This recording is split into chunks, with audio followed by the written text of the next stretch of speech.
Hey everybody, in this video I'm going to talk about some of my favorite gear that I have been using this year so far, products that are actually good and don't suck. So let's get into it. The first one is the new Silke chain stripper. I know, bear with me, this sounds kind of boring, but this is truly a game changer. I'm a big fan of waxing my chains, and the biggest hurdle for me and for many people is that prep period where you have to strip off all the factory grease, and this stuff is just like, it's amazing. It's literally a game changer. To strip a factory grease off a chain, it usually means multiple baths of degreaser and then kerosene or denatured alcohol, all this nasty stuff. This is a jug I'm using for hazardous material collection, which I'm going to dispose of later. And just to give you a sense, this is the amount of degreaser I've used for about 6 chains, and this doesn't include the denatured alcohol bath after this. In comparison, in this jar is enough of the Silke chain stripper to do 4 chains. They estimate that 1 ounce of the stripper will prep 1 chain. This bottle is about 16 ounces, so you can get about 16 chains just using this. With this stuff, I put this much in a jar. You agitate for about 1 minute, then let it sit for 10 minutes, and then you rinse it off with water, and that's it. There's no like added kerosene or denatured alcohol bath after that, and then it's ready to get waxed. I know chain waxing isn't for everybody, but if you're into chain waxing or if you're wax curious, I highly recommend the Silke chain stripper. It's just amazing stuff. Add to the list of seemingly banal but really cool things is this. This is some ESI Silicone Tape. This is interesting stuff. It's a self-healing silicone tape with no adhesive. It's an amazing replacement for electrical tape on your bike. It doesn't leave a sticky residue, and it won't come undone. It's pretty tenacious. So basically it absorbs into itself. Bonding might be the science word for it, and it starts to cure in about 2 minutes, but takes 24 hours to fully set. I use it to replace finishing tape when I'm wrapping handlebars. It's a lot cleaner look and won't come undone. I've also used a little band of it to secure the shifter cables on the bar end. You could use it to shim light mounts, front derailleurs, whatever, a ton of uses. I'm personally sold on this stuff, and it's going to replace wherever I use electrical tape on my bike. Speaking of silicone, you guys know we're fans of their mountain bike grips or ATV grips. Did you know it also comes in handlebar tape form? What's great about this is that it has no adhesive back, so you can easily undo it and redo it without leaving a sticky mess on your bike. It's also really squishy, just like the silicone grips, and it off-gasses this kind of cherry cola smell. I guess that could be a con. Anyways, I've just mounted this on the Sklar, and I'm going to be doing a comparison test of this tape, the Camp and Go Slow tape, and an update on the Grep tape in the future, so be sure to subscribe for that. Okay, let's talk bike bags. Remember when there was just like one option for a nice basket bag? Now there's a whole slew of options, and one of my favorites that really straddles the line well between a good on-the-bike bag as well as an off-the-bike option is the Outer Shell Everyday Tote. Damn, this is a nice looking bag. It's sized to fit perfectly in the Walled 137.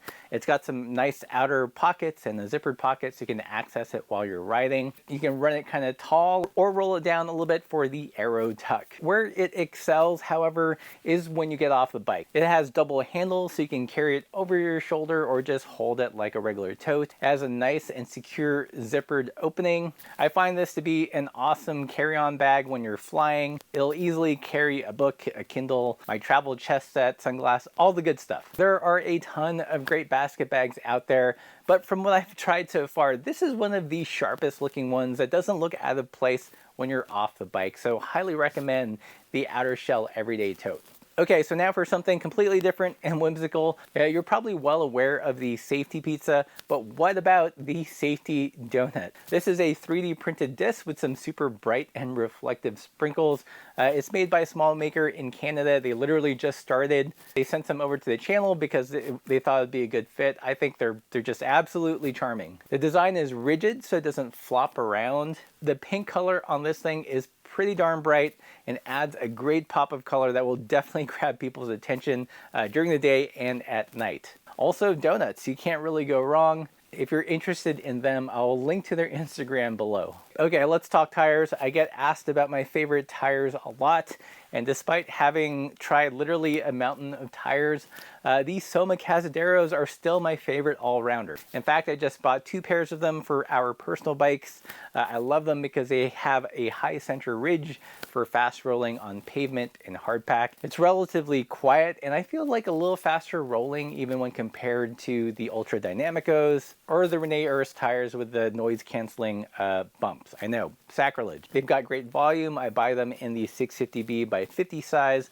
They also have a little bit more meaningful side knobs. So when things get greasy, you do get a little bit more purchase. It's not a super aggressive mountain bike tire, so don't mistake it for that, but it does make a great all-rounder. These are the tires that we used when we were training and rode the event that is now called Unbound. It wasn't called Unbound back then. I don't know what to call it, but you know what I mean. Great all-rounder tire. The next one, I've spoken about this before, is the Fillmore valves, and I get it. 60 bucks for valve stems is insane, but damn, these are really nice. I was completely skeptical about them as well, but having used them for well over a year now, I really like them, and as budget allows, I will swap our personal bikes to them. So what makes them so nice? They've redesigned the core so there's just massive airflow. That means when you're seating the tires with the air compressor, you don't have to remove the valve. Likewise, it's really easy to get all the air out. You don't have to take the Presta valve core out again. Another big bonus is that, let's say you're out in the field, you're inflating the tire with a hand pump. It's just so much faster just because of the massive airflow. So yes, expensive for what they are, but if I could have them on every bike, I would. The next bit of gear that I really love, and I've alluded to this handlebar in my Super Something video, is the Richie Corralitos. I've actually been riding these since October of last year. They sent them over. It was on my Bear Claw when I brought it to Spain.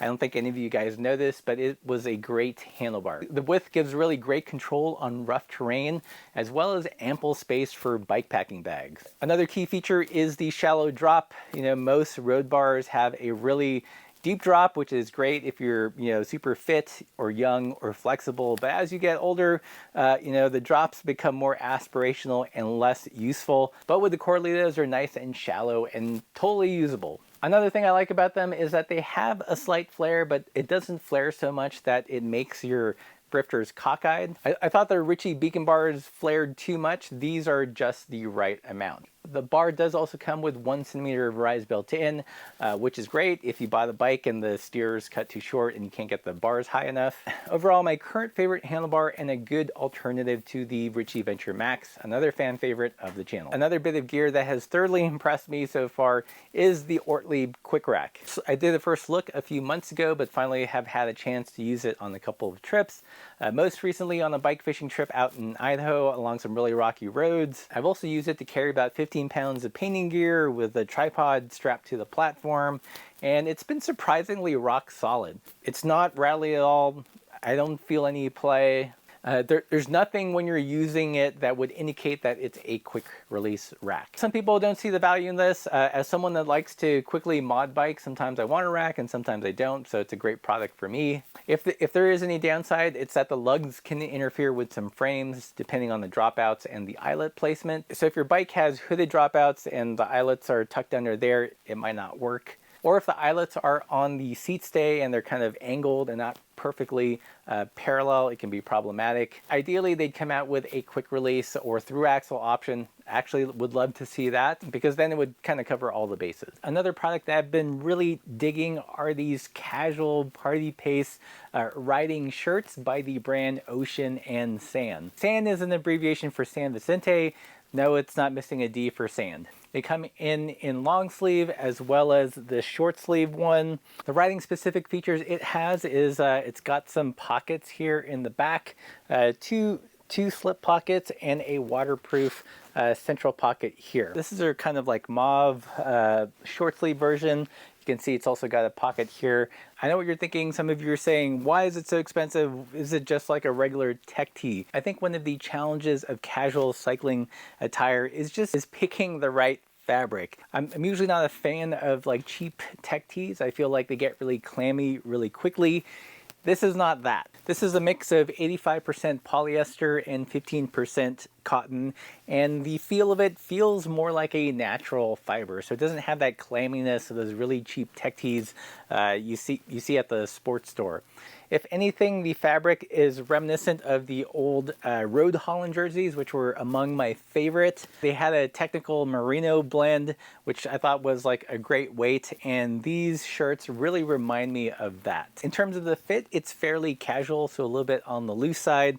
I definitely wouldn't put heavy items in the back pockets, otherwise it would tend to droop. So limiting it to, you know, 1 or 2 keys or some energy bars or gels. I think a phone, especially a large phone, might be too much for this fabric. I love the soft hand. It's very comfortable. I like how the long sleeve keeps the sun off your arms. I would probably get a lighter colored one for warmer weather. It's still spring here in Montana, so most rides are in the 50s and 60s, and this is great for that. I do think in hotter and in more humid environments that this might be a little thick, but if you live in the West in fairly drier climates, it's pretty good. I dig it. This might be one of my favorite casual cycling pieces that I've tried so far. The final product I love is these goat gloves. I know, bear with me here. I like to use these retro crochet ones. I think I bought these a couple years ago from Rivendell, but they are pretty thick and padded, and in the middle of summer when your hand and your fingers swell, they can start to feel a little bulky. The last few summers, I've been really digging these goat gloves. Mary Sales worked with Rivendell on these gloves. They have the same crochet retro look, but the leather is a lot thinner, it's more pliable, more supple, and it's perfect for summer riding. I feel like they can breathe a little bit better, and as your hands and fingers swell because of the heat, they are less constricting. If you guys found this video interesting or entertaining and appreciate that I bring to light products that other channels don't, definitely consider supporting the channel, pick up some stickers, or better yet, join us on Patreon. Did you know that less than 1% of all subscribers are signed up for our Patreon? We're doing the best we can with very little. Imagine if we had like 2% of people signed up on Patreon, all the fun things that we could do. All that said, I appreciate everyone that's purchased stuff or is supporting the channel on Patreon. You guys have no idea what it means, what it allows us to do, like pay for rent and eat food, which is pretty cool, actually. As always, everybody, keep the supple side down.